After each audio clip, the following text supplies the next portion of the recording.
हरिवंश पुराण जी का स्वाध्याय हम सभी कर रहे हैं। आचार्य जिनसेन जी द्वारा विरचित। मंगलम भगवान वीरो मंगलम गौतम गणी मंगलम कुंद कुंदाद्यो जैन धर्मोस्तु मंगलम।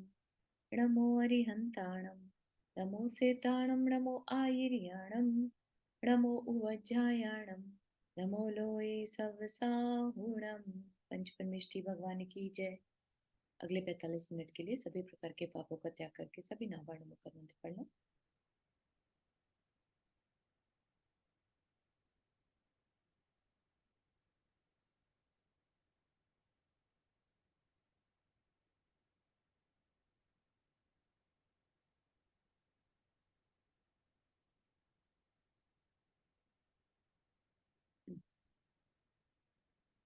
तो हमारा इसमें विषय चल रहा था जहाँ वसुदेव का विवाह देवकी के साथ हुआ, है ना। कंस की बहन देवकी और जरासंध की पुत्री का विवाह हुआ कंस के साथ, है ना। तो वो प्रकरण हमने देखा था कि किस तरह से वसुदेव कंस को सिखाता था। तो कंस का गुरु था वसुदेव, है ना। और उनके ऊपर गुरु दक्षिणा के रूप में उन्होंने देवकी का विवाह वसुदेव के साथ किया था। और बाद में एक अति मुक्तक नाम के मुनिराज जो थे, जब वो नगर में आए तो जो कंस की पत्नी थी, या ये कह लीजिए जरासंध की बेटी थी, जीवदेशा, है ना। तो वो थोड़ी सी क्रूर प्रकृति टाइप की थी और उसने मुनि महाराज का मतलब मजाक बनाया, हंसी उड़ाई। और क्योंकि वो मुनि महाराज देवकी के भाई भी थे, मतलब गृहस्थ अवस्था के भाई होते हैं ना जैसे, तो वो थे। तो जान पहचान भी थी, ऐसा नहीं कि वो अनजाने थे। तो फिर उन्होंने वसुदेव ने डिसाइड किया उनके पास जाकर पूछने का, क्योंकि मुनिराज ने क्या बताया कि जीवदशा तुम जिस पे हंस रही हो, है ना, अभी तुम्हारा समय ऐसा आने वाला है कि जो देवकी का 8वां पुत्र होगा, 7वां पुत्र या 8वां, 7वां पुत्र, है ना, वह तुम्हारे पति और पिता दोनों को का नाश करने वाला होगा। ऐसा सुन के फिर वसुदेव जो थे उसके पास आए, है ना, मुनिराज के पास आए पूछने के लिए कि क्या ऐसा था कि कंस का क्यों अपने पिता के साथ बैर था, या मेरे जो 7 पुत्र हैं उनका क्या भविष्य था पिछला, है ना। तो वो सारी बात जाननी थी। 8 पुत्र एक्चुअली वसुदेव के बलभद्र को मिलाकर, ठीक, 7 देवकी के और एक बड़ी रानी के, रोहिणी के, ठीक है ना। तो वो उनके बारे में जानना चाहते थे। तो हमने जो देखा था कहानी में, अभी तक कंस का पूर्वभाव देख लिया था। वो एक मुनि राज बने थे, पहले तापस थे, तापस से फिर वो किसी मुनि महाराज के समझाने से तप दीक्षा तो ले ली थी, और वो डिफरेंट डिफरेंट मुनि राजों के पास जा जाकर तपस्या करते भी थे, है ना। फिर एक बार एक नगर में के राजा ने ये अनाउंस कर दिया कि कोई और नहीं पालना कराएगा, मैं ही पालना कराऊंगा। और वो महाराज जो थे वो जो तापसी से मुनि बने थे, तो वो महीने महीने उपवास करते थे और एक दिन के लिए पारणा करने नगर में आते थे। तो 3 बार ऐसा हुआ कि राजा किसी वजह से भूल गया, है ना। और बाद में जब मुनिराज को ये पता चला कि राजा ने ऐसा अनाउंस करा रखा है, तो उसको बहुत बहुत क्रोध आया कि मैं इस राजा को का बदला लूंगा, राजा चखाऊंगा। तो वो निदान क्या करते कि मैं इस राजा का पुत्र बनूं, है ना।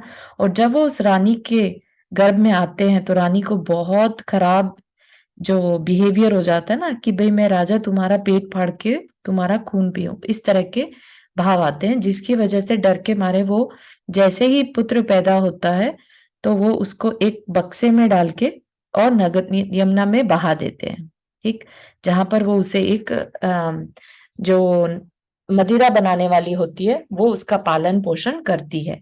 कंस को जब पता चलता है कि मेरे पिता ने मुझे छोड़ दिया, माता ने छोड़ दिया, तो उसको बहुत ज्यादा उनसे द्वेष हो जाता है और वो उन्हीं को पकड़ के और नगर के ऊपर द्वार पर जेल में बंद कर देता है, ठीक।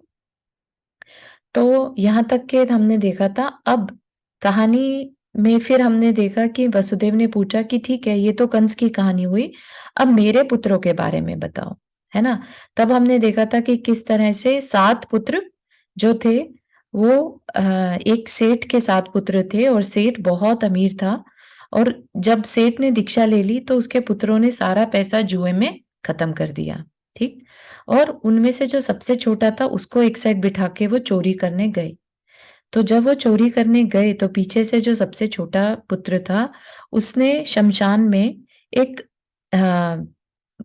स्त्री को देखा, है ना, जो कि शूरसेन पर मोहित हो गई। उसने कहा कि शूरसेन तो मुझे एक्सेप्ट कर लो। उसने कहा नहीं, तुम्हारा पति तो है, मैं तुम्हें कैसे एक्सेप्ट कर लूं, है ना।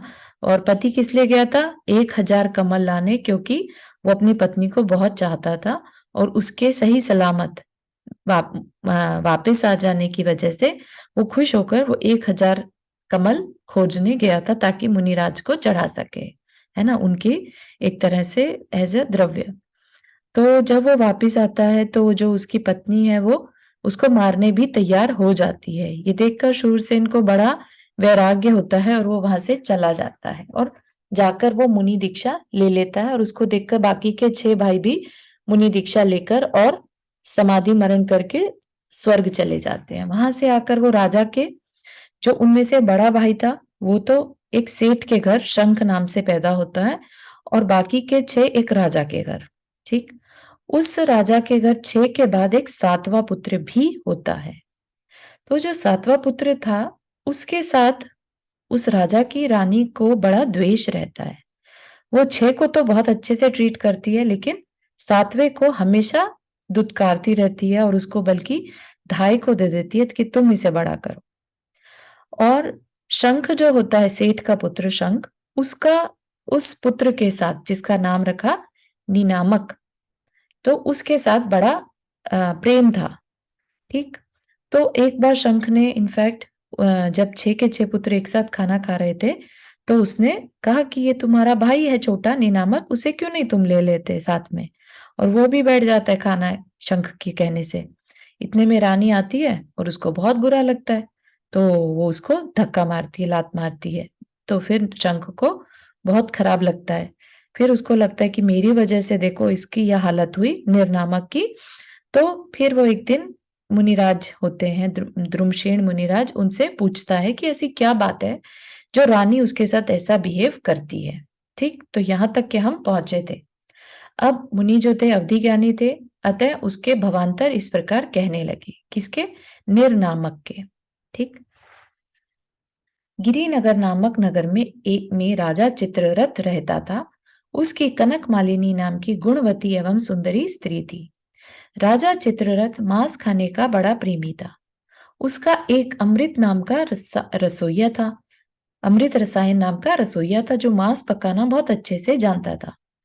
उसकी कला से प्रसन्न होकर राजा ने उसे 10 ग्रामों का स्वामी बना दिया था कि मैं तुम्हें 10 गांव का स्वामी बनाता हूं। एक दिन राजा ने सुधर्म नामक मुनिराज से मांस खाने के दोष सुने, जिससे प्रभावित होकर उसने राज्य लक्ष्मी को मेघरथ नामक पुत्र के लिए सौंप दी और स्वयं मोक्ष प्राप्त करने की इच्छा से 300 राजाओं के साथ दीक्षा धारण कर ली। नवीन राजा मेघरथ श्रावक बन गया। श्रावक मतलब उसने व्रत ले लिए, अणुव्रत, इसलिए वह श्रावक बन गया और उसने मांस पकाने वाले रसोइया को अपमानित कर केवल 1 ग्राम का स्वामी कर दिया। राजा ने 10 गांव दिए थे और इसने उसको 1 गांव दिया। इस घटना से रसोइया बड़ा कुपित हुआ। उसने सोचा कि मेरे अपमान का कारण मांस का निषेध करने वाले ये मुनि ही हैं।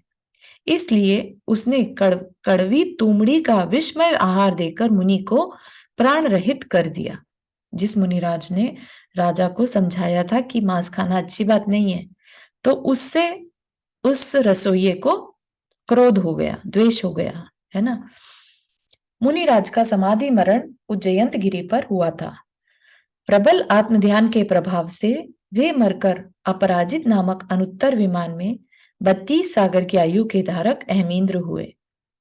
रसोइया मरकर तीसरी बालुका प्रभा पृथ्वी में गया और वहां 3 सागर तक नरक के तीव्र दुख भोगता रहा, है ना।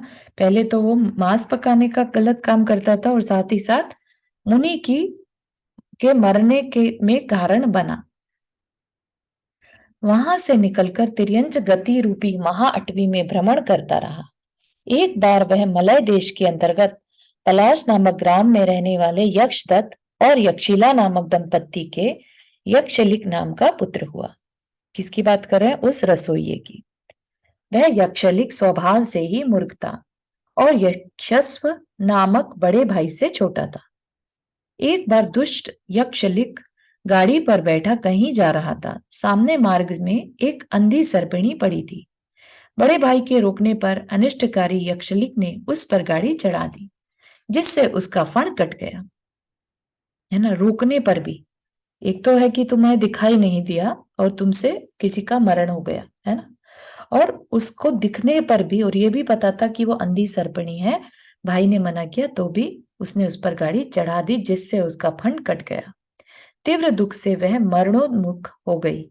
उसी समय अकाम निर्जरा के कारण उसने मनुष्य गति का बंद कर लिया। अकाम निर्जरा मतलब उसने, उसका जो मरण हुआ, उसने एकदम शांत पूर्ण तरीके से अपना मरण किया, ठीक, जिसके कारण वह उसने मनुष्य गति का बंद कर लिया। तदनंतर सर्पिणी मरकर श्वेतांबिकापुरी में वहां के राजा वासव की स्त्री वसुंधरा के गर्भ में नंदयशा नाम की पुत्री हुई। नंदयशा जो रानी थी, जिसको कि निर्नामक से द्वेष रहता था, और यक्षलिक निर्नामक हुआ।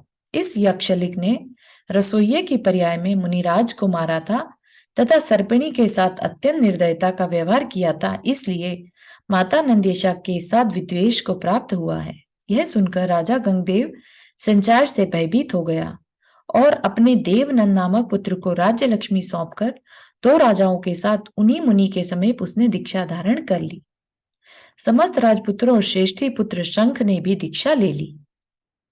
समस्त राजपुत्रों और श्रेष्ठी पुत्र मतलब जो सेठ का पुत्र शंख था, 7 तो पुत्र जो राजा के थे और श्रेष्ठी पुत्र, तो 8 ने दीक्षा ले ली और सब संसार चक्र से निवृत्त होने के लिए निर्मल तप करने लगे।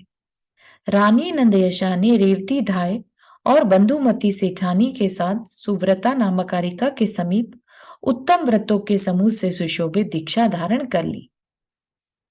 रानी नंदयशा जिसके की 7 पुत्र थे, रेवती धाय जिसने की निर्नामक को बड़ा किया था, और बंधुमती सेठानी जिसका की पुत्र शंख था, तो तीनों ने सुव्रता नामकारिका के समीप उत्तम व्रतों के समूह से सुशोभित दीक्षा धारण कर ली। निर्नामक ने मुनि होकर सिंह निष्क्रीडित नामक कठिन तप किया था और यह निदान बांध लिया कि मैं जन्मांतर में नारायण हूं। ठीक। रेवती धाय मनुष्य पर्याय प्राप्त कर भद्रिलसा नाम के सुदृष्टि नामक सेठ की अलका नाम की स्त्री हुई है। ये कहानी कौन सुना रहे? वसुदेव को अति मुक्तक मुनि सुना रहे हैं, राइट। गंग आदि 6 पुत्रों के जीव युगलिया रूप से देवकी के गर्भ में क्रम क्रम से उत्पन्न होंगे और वे पराक्रम के महासागर यानी अत्यंत पराक्रमी होंगे। इंद्र का आज्ञाकारी हारी नाम का देव उन पुत्रों को उत्पन्न होते ही धाय के जीव अलका के पास पहुंचा देगा। वहीं वे यौवन को प्राप्त करेंगे। उन पुत्रों में बड़ा पुत्र नृपदत्त, दूसरा देवपाल, तीसरा अनीक दत्त, चौथा अनीक पालक, 5वां शत्रुघ्न और छठा जित शत्रु नाम से प्रसिद्ध होगा। तुम्हारे ये सभी पुत्र रूप से अत्यंत सदृश होंगे, अर्थात समान रूप के धारक होंगे। ये सभी कुमार हरिवंश के चंद्रमा, 3 जगत के गुरु श्री नेमिनाथ भगवान की शिष्यता को प्राप्त कर मोक्ष जाएंगे। है ना, तो क्या कि नेमिनाथ तीर्थंकर की शिष्यता को प्राप्त होंगे, उनके शिष्य बनेंगे, मतलब उनके गणधर बनेंगे, मोक्ष जाएंगे, उसी भाव से मोक्ष जाएंगे। निर्नामक का जीव देवकी के गर्भ से आकर 7वां पुत्र होगा। वह अत्यंत वीर होगा और इस भरत क्षेत्र में 9वां नारायण होगा। जिन मत की लक्ष्मी की प्रशंसा करने वाले कालज्ञ वसुदेव, कालज्ञ मतलब जो सब कुछ जान गए अब, है ना, वसुदेव मुनिराज के मुख से कंस के भवांतर तथा पुण्य के उदय से प्राप्त हुए उसके अभ्युदय को सुनकर उसके साथ उपेक्षापूर्ण मित्रता को प्राप्त हुए, अर्थात उन्होंने मित्रता तो पूर्ववत बनाए रखी परंतु उनमें उपेक्षा का भाव आ गया। वे अपने 8 पुत्र तथा प्रिया देवकी के पूर्व भव एवं वर्तमान भव संबंधी चरित्र को सुनकर अत्यधिक हर्ष को प्राप्त हुए। है ना, तो 8 पुत्र और देवकी के करंट में मतलब अभी के भव में 7 पुत्र होंगे, यह जानकर अत्यधिक हर्ष को प्राप्त हुए। ठीक है, यहाँ तक कि किसी को कोई क्वेश्चन?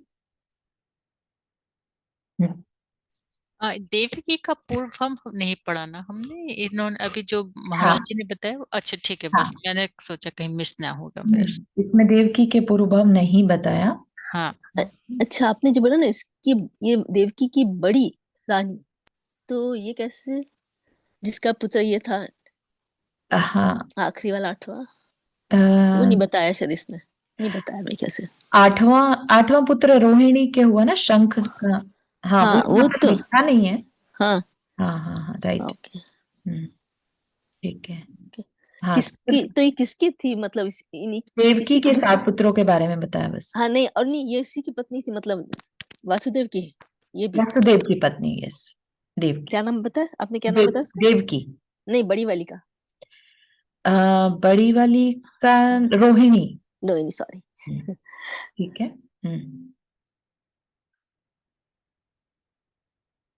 अतनंतर तो गौतम जो स्वामी, रोहिणी व्रत में आता है वही यही रोहिणी है?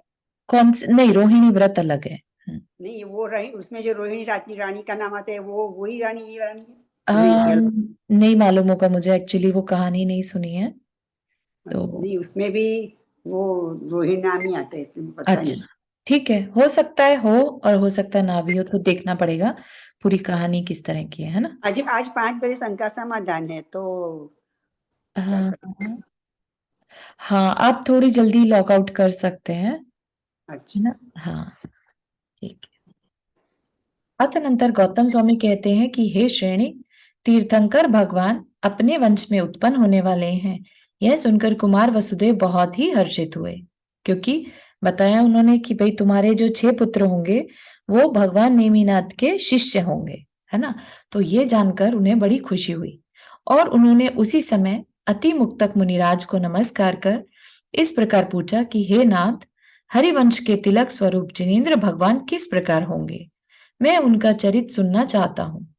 कुमार वसुदेव के इस प्रकार कहने पर अति मुक्तक मुनिराज कहने लगे, इसी जम्बूद्वीप के विदेह क्षेत्र में सीतोदा नदी के दक्षिण तट पर सुपद्मा नाम का देश है। उसमें सिंहपुर नाम का नगर है और उसमें किसी समय राजा अरहत दास रहता था, जो अत्यंत योग्य था। जिनेन्द्र भगवान की महापूजा करने वाली जिन दत्ता उसकी स्त्री थी। एक बार उसने लक्ष्मी, हाथी, सिंह, सूर्य और चंद्रमा, ये 5 शुभ स्वप्न देखने के बाद उत्तम पुत्र प्राप्त किया। चूंकि वह पुत्र दूसरे के द्वारा कभी पराजित नहीं होता था, इसलिए माता पिता ने उसका अपराजित नाम रखा। तो अब ये कहानी किसकी चल रही है? नेमिनाथ भगवान के पूर्वभाव की। ठीक। अपराजित आकाश और पृथ्वी दोनों में ही अत्यंत प्रसिद्ध था। यौवन काल आने पर अपराजित ने चक्रवर्ती की पवित्र गुणों की माला से सहित प्रीतिमती नाम की माननीय कन्या के साथ विवाह किया। इसके सिवाय जो परस्पर एक दूसरे की शोभा का उल्लंघन कर रही थी, माननीय थी एवं गुण रूपी आभूषणों से सुशोभित थी, ऐसी सौभाग्यशालिनी 1000 कन्याएं उससे और भी क्रीड़ा कराती थी। किसी एक दिन राजा अरहदास मनोहर नामक वन में देवों के द्वारा वंदनीय विमल वाहन भगवान की वंदना करने के लिए अपने पुत्र सहित गया। तो ये किसकी, कहाँ की चर्चा चल रही है? विदेह क्षेत्र की। ठीक है। उपदेश से प्रभावित होकर राजा अरहदास ने 500 राजाओं के साथ उन्हीं भगवान के समीप दीक्षा ली। पिता के दीक्षा लेने के बाद युवराज अपराजित ने राज्य एवं निर्मल सम्यक दर्शन धारण किया। एक दिन अपराजित ने सुना कि गंधमादन पर्वत पर जिनेन्द्र विमल वाहन और पिता अरहदास को मोक्ष प्राप्त हो गया है। यह सुनकर उसने 3 दिन का उपवास कर निर्वाण भक्ति की, उपवास किया और साथ ही भक्ति की। एक बार राजा अपराजित कुबेर के द्वारा समर्पित जिन प्रतिमा एवं चैत्यालय में विराजमान अरहत प्रतिमा की पूजा कर उपवास का नियम ले मंदिर में बैठा हुआ अपनी स्त्रियों के लिए धर्म उपदेश कर रहा था कि उसी समय 2 चारण रिद्धिधारी मुनिराज आकाश से नीचे उतरे। जब दोनों मुनिराज पृथ्वी तल पर सुख से विराजमान हो गए, तब राजा अपराजित ने हाथ जोड़ नमस्कार कर उनसे इस प्रकार पूछा, हे नाथ, वैसे तो जैन धर्म के साधुओं को देखकर मुझे अकृत्रिम स्वाभाविक आनंद होता ही है, परंतु आप दोनों के दर्शन कर आज अपूर्व ही आनंद हो रहा है तथा मेरा स्वाभाविक स्नेह उमड़ पड़ा है। सो इसका कारण क्या है? उन मुनियों में जो बड़े मुनि थे, वे अपनी वाणी से अमृत झराते हुए के समान बोले कि हे राजन, पूर्व भव का संबंध ही स्नेह की अधिकता को प्रकट करने वाला है। मैं पूर्व भव का संबंध कहता हूं, सो सुनो। ठीक, तो दो मुनिराज आए जिनको देखकर अलग सा स्नेह हुआ, तो उन्होंने कहा कि पूर्व भव का हमारा संबंध है और वो कहानी सुनो। ठीक, पश्चिम पुष्करार्ध के पश्चिम विदेह क्षेत्र में जो रुपयाचल है, उसकी उत्तर श्रेणी में एक गण्यपुर नाम का नगर है। उस नगर का स्वामी सूर्याभ था, जो सचमुच ही सूर्याभ मतलब सूर्य के समान आभा वाला था। तो अब इन तीन अपराजित का जो भव है, उससे भी पहले की घटना बता रहे हैं। ठीक है, तो विदेह क्षेत्र में ही एक नगर है और उस नगर का स्वामी सूर्याभ मतलब सूर्य की आभा के समान, और धारिणी उसकी स्त्री, जो दूसरी धारिणी यानी पृथ्वी के समान जान पड़ती थी और आर्य तथा अत्यंत सुंदर थी। उन दोनों के चिंतागति, मनोगति और चपलगति नाम के 3 पुत्र थे, जो अतिशय वेगशाली, स्नेहवान और उत्तम पराक्रम से युक्त थे। उसी समय अरिंजयपुर में राजा अरिंजय रहता था। उसकी अजित सेना नाम की स्त्री थी और उससे उसके प्रीतिमती नाम की उत्तम कन्या उत्पन्न हुई थी। प्रीतिमती को अनेक विद्याएं सिद्ध थी, वह अत्यंत प्रसिद्ध थी और स्त्री पर्याय की सदा निंदा करती रहती थी। एक दिन उसने अपने पिता से कहा, हे पिताजी, मुझे एक इच्छित वर दीजिए। पिता कन्या के भाव को जानता था, इसलिए उसने कहा कि तप के सिवाय और जो कुछ वर तुझे इष्ट हो सो मांग ले। पिता का उत्तर सुनकर प्रीतिमती ने कहा, हे पिताजी, यदि तप करने का आप वर नहीं देते तो यह वर मुझे अवश्य दीजिए कि गति युद्ध में जीतने वाले के लिए ही मैं दी जाऊं। मतलब 2 ही काम होंगे, या तो विवाह करेगी या दीक्षा लेगी, है ना। तो उसने कहा कि ठीक है, तुम मुझे तप करने का आशीर्वाद नहीं दे रहे हो, तो मेरा विवाह जो मुझे गति युद्ध में हरा देगा, भागने में स्पीड में हरा देगा, उसी से मेरी शादी हो, नहीं तो फिर मैं दीक्षा लूंगी। तथास्तु कहकर पिता ने कन्या का वर स्वीकृत कर लिया और गति युद्ध में जीतने की इच्छा से अपनी कन्या का स्वयंवर रचकर उसमें विद्याधरों को आमंत्रित किया। तदनंतर जब सब विद्याधर आ गए, तब कन्या के पिता ने सबको लक्ष्य बनाते हुए कहा कि आप लोगों में जो भी समर्थ हो वह मेरी पुत्री के लिए गति युद्ध का अवसर देवे।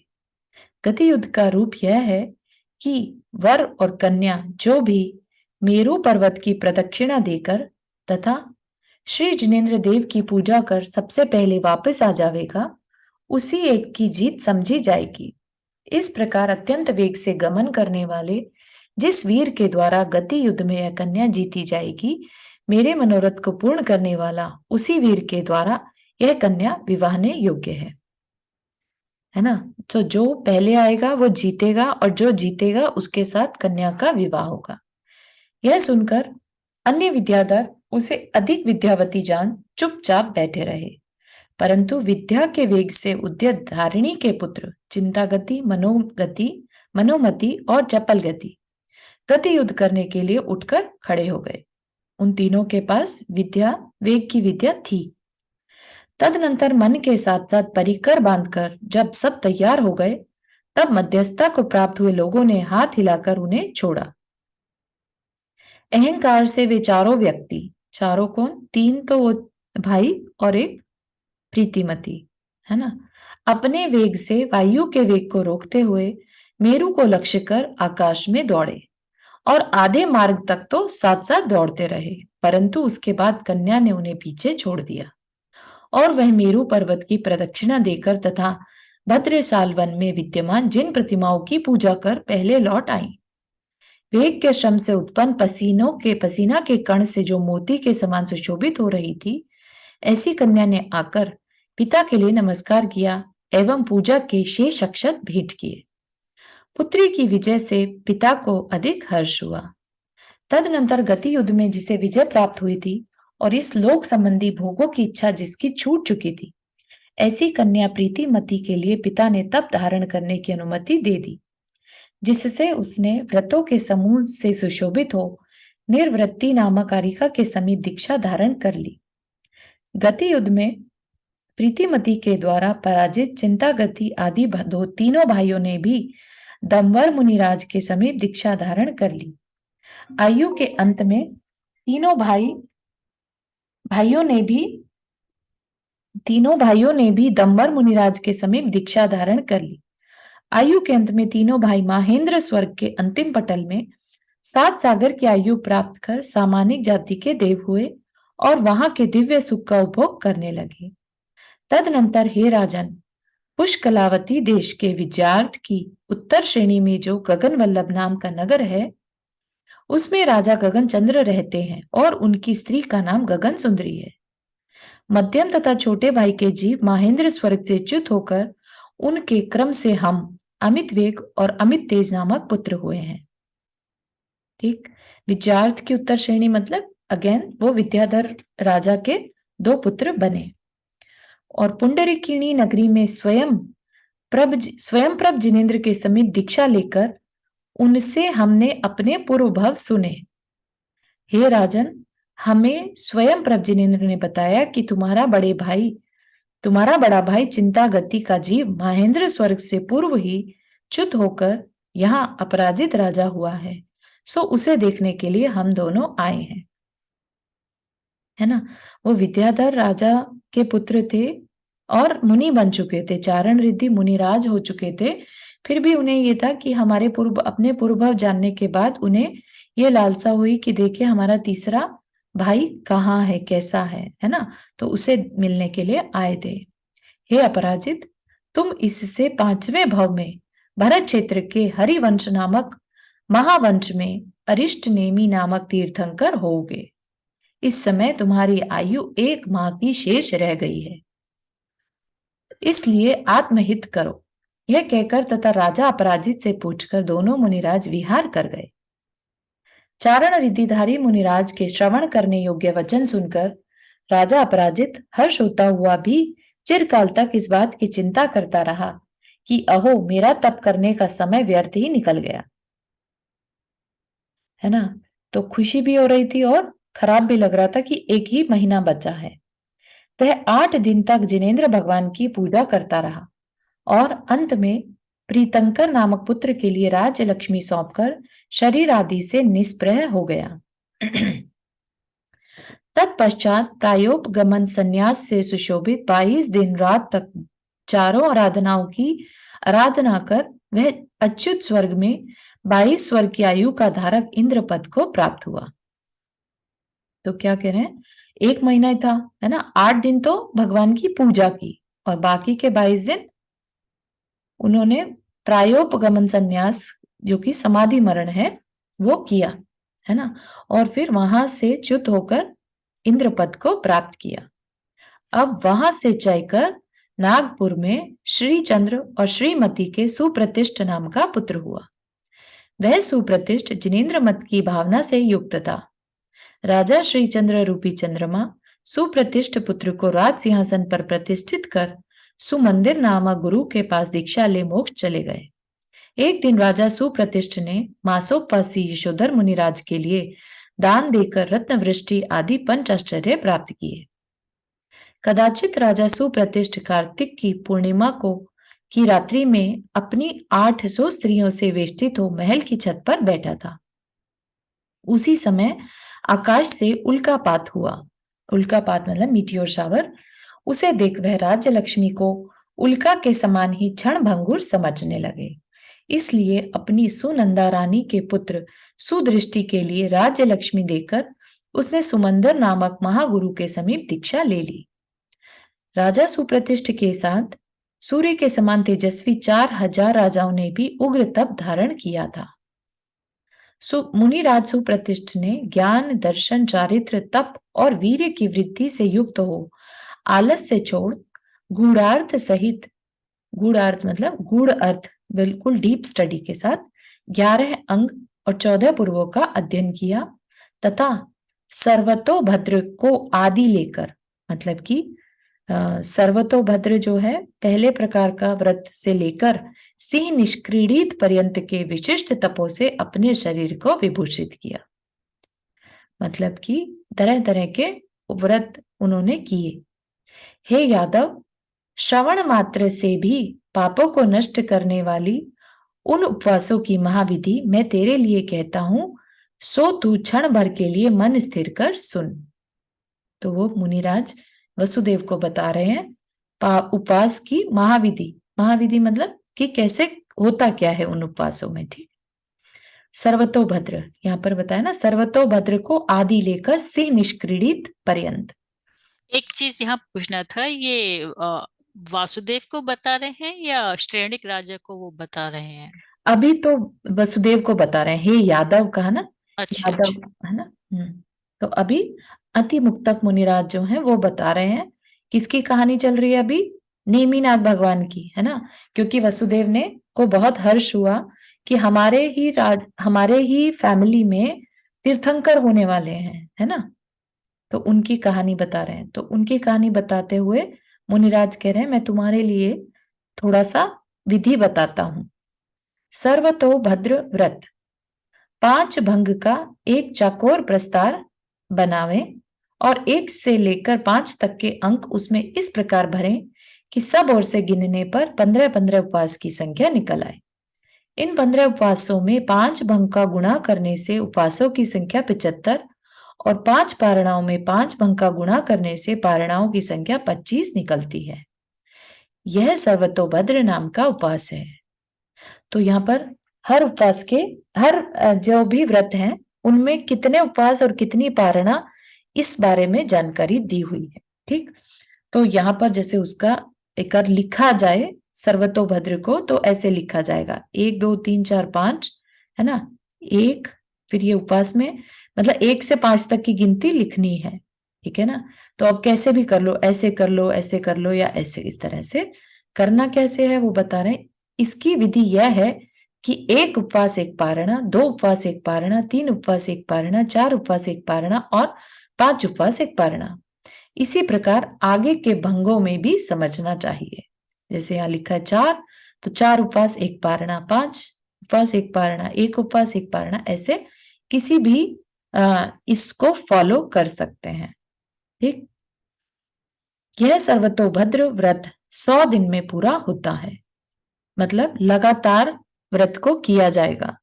75 दिन के 75 उपवास और 25 पारणा, मतलब 100 दिनों में से सिर्फ 25 दिनों में ही आहार होगा। ठीक है ना। और बाकी के 75 दिन उपवास, तो इसको कहेंगे सर्वतोभद्र उपवास। ठीक, इसी प्रकार आगे के भंग में भी समझना चाहिए। और ये इसका फायदा क्या है? निर्वाण तथा स्वर्ग आदि की प्राप्ति रूप समस्त कल्याणों को प्रदान करता है। ठीक, तो ये किसकी बात कर रहे हैं यहाँ पर? किसने किए ये व्रत? जो प्रतिष्ठ राजा था ना, जो मुनि बन गए थे, है ना, और जिनका जीव आगे चल के नेमिनाथ भगवान बनने वाला है, उनकी बात कर रहे हैं। ठीक है ना। तो ये हो गया सर्वतोभद्र। इसी तरह से बहुत सारे व्रत यहाँ पर आएंगे, आप सुनते रहिएगा। आई जस्ट रीड, है ना। हर एक उपवास, हर एक व्रत में सेम टाइप की विधि है, बस कितने दिन के बाद पारणा होनी है ये बात अलग है, और किसके क्या बेनिफिट है वो भी बताया है। एक सीधी रेखा में 5 से लेकर 9 तक का अंक लिखें। 5 से 9 तक, उन सब का जोड़ 35 होता है। इस प्रकार वसंत भद्र व्रत में 35 उपवास होते हैं।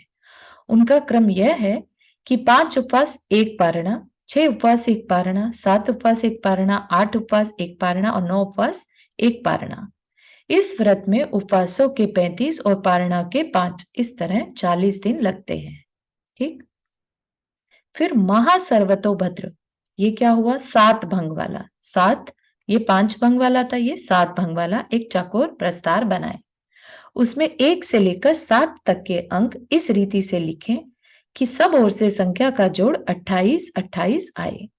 एक एक भंग में 28-28 उपवास और 7-7 पारणाएं होती हैं। सातों भंगों को मिलाकर 196 उपवास और 49 पारणाएं होती हैं। इसके उपवास और पारणा की विधि पहले के समान जानना चाहिए। यह महासर्वतोभद्र नाम का व्रत कहलाता है और सब प्रकार के कल्याणों का करने वाला है। इसमें 245 दिन लगते हैं, है ना। तो किसी के इट डिपेंड्स कि किसको क्या करना है। एक के बाद एक के बाद एक भी करते रह सकते हैं। जैसे कि अभी देखा हमने, तो 100 दिन का ये किया, फिर 40 दिन का ये कर लिया, फिर 245 दिन का ये कर लिया, है ना। तो ऐसे ही अगर आपको जानकारी हो तो जो आचार्य श्री के संघ में चंद्रप्रभ सागर महाराज जी हैं, है ना, तो उन्होंने इस तरह के बहुत सारे व्रत लाइन वाइज किए हैं। सिंह निष्क्रीड़ित और भी बहुत सारी, मतलब कंटिन्यूअस वो इस तरह के व्रत करते जा रहे हैं। ठीक, तो महासर्वतोभद्र। फिर त्रिलोक सार विधि, जिसमें नीचे से 5 से लेकर 1 तक, फिर 2 से लेकर 4 तक और उसके बाद 3 से लेकर 1 तक बिंदु रखी जाए, वह त्रिलोक सार विधि है। इसका प्रस्तार ऐसे इस तरह का डिजाइन बनेगा। 3 लोक के आकार बनाना चाहिए। इसमें 30 धारणाएं अर्थात 30 उपवास और 11 पारणाएं होती हैं। कैसे? 5 उपवास 1 पारणा, 4 उपवास 1 पारणा, 3 उपवास 1 पारणा, 2 उपवास 1 पारणा, 1 उपवास 1 पारणा, फिर 2 उपवास 1 पारणा, 3 उपवास बढ़ रहे हैं, है ना। 1 पारणा, 4 उपवास 1 पारणा, 3 उपवास 1 पारणा, 2 उपवास 1 पारणा और 1 उपवास 1 पारणा। इस विधि में 41 दिन लगते हैं। इस विधि का फल कोष्ठ बीज आदि रिद्धियां तथा 3 लोक के शिखर पर 3 लोक का सारभूत मोक्ष सुख का प्राप्त होना है। तो अगर कोई ये भी करना चाहे तो इस तरह का इसका फल यहाँ पर लिखा है ना। पहले के उसमें रिद्धिधारी मुनिराज कैसे बन जाएंगे, वो ऐसे ही व्रत आदि लेकर बनते हैं। ओनली थिंग इज कि शरीर में वैसी वाली क्षमता होनी चाहिए, है ना। आज के टाइम पे अगर कोई करने लगे तो उसको रिद्धियां नहीं होंगी, है ना। लेकिन वो आज इस भावना से करे कि मुझे मोक्ष सुख की प्राप्ति हो, तो इन फ्यूचर वो अपने एक तरह से मैनिफेस्ट कर सकते हैं। वज्र मध्य विधि, जिसमें आदि और अंत में 5-5 तथा बीच में घटते घटते 1 बिंदु रह जाए, वह वज्र मध्य विधि है। इसमें जितनी बिंदुएं हैं उतने उपवास और जितने स्थान हैं उतनी पारणाएं जाननी चाहिए। इसका भी पिक्चर होगा, है ना। वज्र मध्य विधि, जितने बिंदु वो उपवास है और बीच में पारणा। इनका क्रम यह है: 2 उपवास 1 पारणा, 3 उपवास 1 पारणा, 4 उपवास 1 पारणा, 5 उपवास 1 पारणा, 4 उपवास 1 पारणा, 3 उपवास 1 पारणा और 2 उपवास 1 पारणा। इस प्रकार इस व्रत में 23 उपवास और 7 पारणाएं होती हैं और 30 दिन में समाप्त होता है। क्षीरस्रावित्व, अक्षीण महानस आदि रिद्धियां, अवधि ज्ञान और अंत में मोक्ष प्राप्त होना इस व्रत का फल है ना। जो अपन पढ़ते भी थे मासोपासी मुनिराज, तो वो कैसे बन जाते हैं, रिद्धियां इस तरह से होती हैं। मुरज मध्य विधि, है ना। और ये सारी चीजें किनके लिए बताई है? मुनिराजों के लिए, ठीक है ना। मुरज मध्य विधि, जिसमें 5 से लेकर 2 तक के 2 से लेकर 5 तक बिंदुएं हो। 2 से स्टार्ट हुई, 5 तक गई और 5 से फिर 2 तक एंड हो गई, वह मुरज मध्य विधि कहलाती है। इसमें जितनी बिंदुएं उतने उपवास और जितने स्थान हो उतनी पारणाएं समझनी चाहिए। इनका क्रम यह है: 5 उपवास 1 पारणा, 4 उपवास 1 पारणा, 3 उपवास 1 पारणा, 2 उपवास 1 पारणा, 2 उपवास 1 पारणा, 3 उपवास 1 पारणा, 4 उपवास 1 पारणा और 5 उपवास 1 पारणा। इस प्रकार इसमें 28 उपवास और 8 पारणाएं हैं तथा 36 दिन में समाप्त होता है। इसका फल मृदंग मध्य विधि के समान है। एकावली विधि, जिसमें 24 उपवास और 24 पारणा हो, वह एकावली विधि है। इसमें 1 उपवास 1 पारणा के क्रम से 24 उपवास और 24 पारणाएं होती हैं। यह 48 दिन में समाप्त होता है तथा अखंड सुख की प्राप्ति होना इसका फल है। द्वि एकावली विधि, जिसमें 48 बेला और 48 पारणाएं हो, वह द्वि-एकावली विधि कही गई है। यह दोनों लोकों में सुख को देने वाली है। इसमें एक बेला के बाद एक पारणा होती है। यह व्रत 96 दिन में पूरा होता है। मुक्तावली विधि, जिसमें 1 से लेकर 5 तक और 4 से लेकर 1 तक बिंदुएं हों, वह मुक्तावली विधि है। यह मोतियों की माला के समान प्रसिद्ध है। इसमें जितनी बिंदुएं हैं उतने उपवास और जितने स्थान हैं उतनी पारणाएं होती हैं। इस प्रकार इस व्रत में 25 उपवास और 9 पारणाएं होती हैं। उनका क्रम यह है: 1 उपवास 1 पारणा, 2 उपवास 1 पारणा, 3 उपवास 1 पारणा, 4 उपवास 1 पारणा, 5 उपवास 1 पारणा, 4 उपवास 1 पारणा, 3 उपवास 1 पारणा, 2 उपवास 1 पारणा और 1 उपवास 1 पारणा। यह व्रत 34 दिन में पूर्ण होता है। इसका साक्षात फल यह है कि इस व्रत को करते ही मनुष्य समस्त लोगों का अलंकार स्वरूप श्रेष्ठ हो जाता है और अंत में सिद्धालय की प्राप्ति स्वरूप आत्यंतिक फल की प्राप्ति होती है। रत्नावली विधि, जिसमें 1 से लेकर 5 तक और 5 से लेकर 1 तक बिंदुएं हों, वह रत्नावली विधि है। इसका फल रत्नावली के समान अनेक गुणों की प्राप्ति होना है। इसमें जितनी बिंदुएं हों उतने उपवास और जितने स्थान हो उतनी पारणाएं जाननी चाहिए। उनका क्रम यह है: 1 उपवास 1 पारणा, 2 उपवास 1 पारणा, 3 उपवास 1 पारणा, 4 उपवास 1 पारणा, 5 उपवास 1 पारणा, 5 उपवास 1 पारणा, 4 उपवास 1 पारणा, 3 उपवास 1 पारणा, 2 उपवास 1 पारणा और 1 उपवास 1 पारणा। इस प्रकार इसमें 3 उपवास और 10 पारणाएं होती हैं। यह व्रत 40 दिन में पूर्ण होता है। अब रत्न मुक्तावली विधि, एक ऐसा प्रस्तर बनाया जाए जिसमें रूप अर्थात 1-1 का अंतर देते हुए 1 से लेकर 15 तक के अंक लिखे जाएं। इसके आगे 1-1 का अंतर देकर 16 लिखे जाएं और इसके आगे 1-1 का अंतर देते हुए 1-1 कम कर अंत में 1 आ जाए वहां तक लिखें। 1 2 फिर 2 के बाद फिर 1 फिर 3 फिर 1 फिर 4 फिर 1 5 फिर 1, ऐसा 1-1 का अंतर देकर। ठीक, इसके प्रारंभ में प्रथम अंक से दूसरा अंक लिखते समय बीच में और अंत में 2 से प्रथम अंक लिखते समय बीच में पुनरुक्त होने के कारण 1 का अंतर नहीं देवें। इस व्रत में सब अंकों का जोड़ करने पर 284 उपवास और 59 पारणाएं होती हैं। उस उपवास में 343 दिन लगते हैं।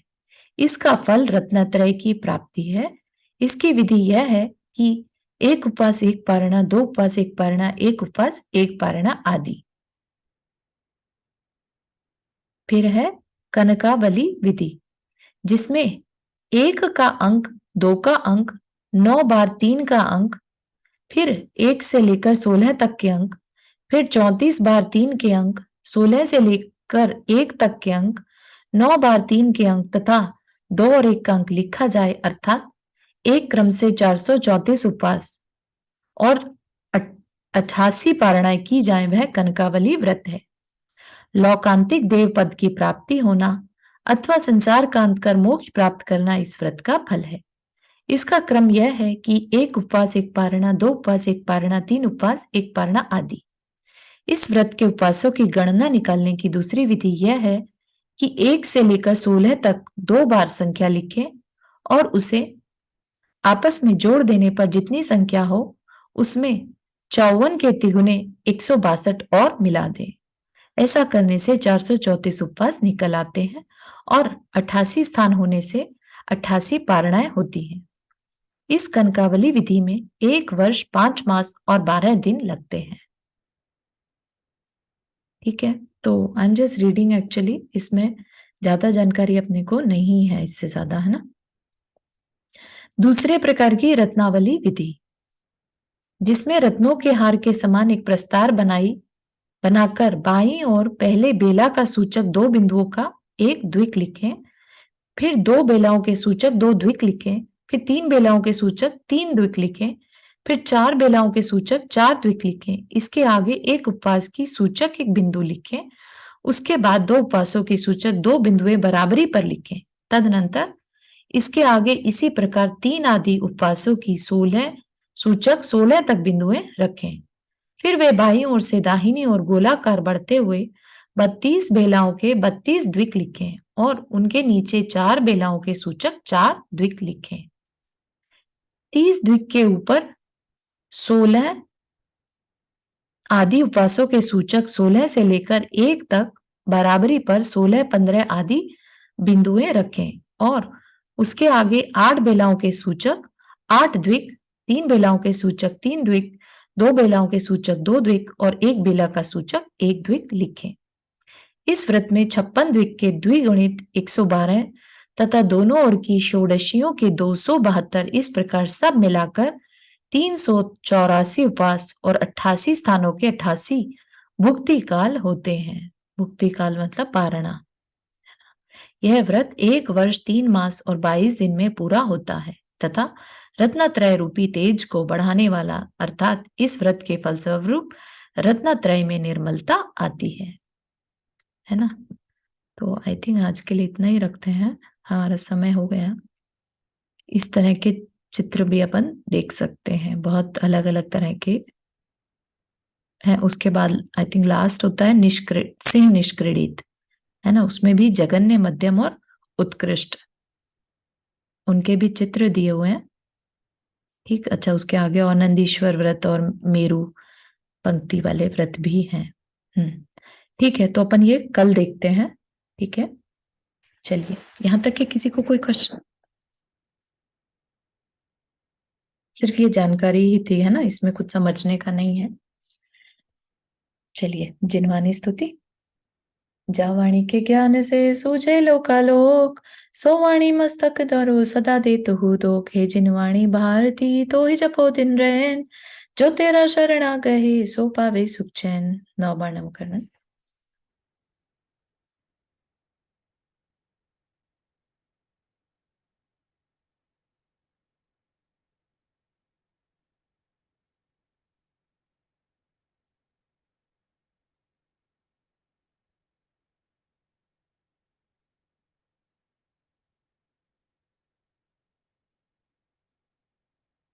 सभी को जय जिनेन्द्र। जय जिनेन्द्र। जय जिनेन्द्र सर, जानकी का जय जिनेन्द्र।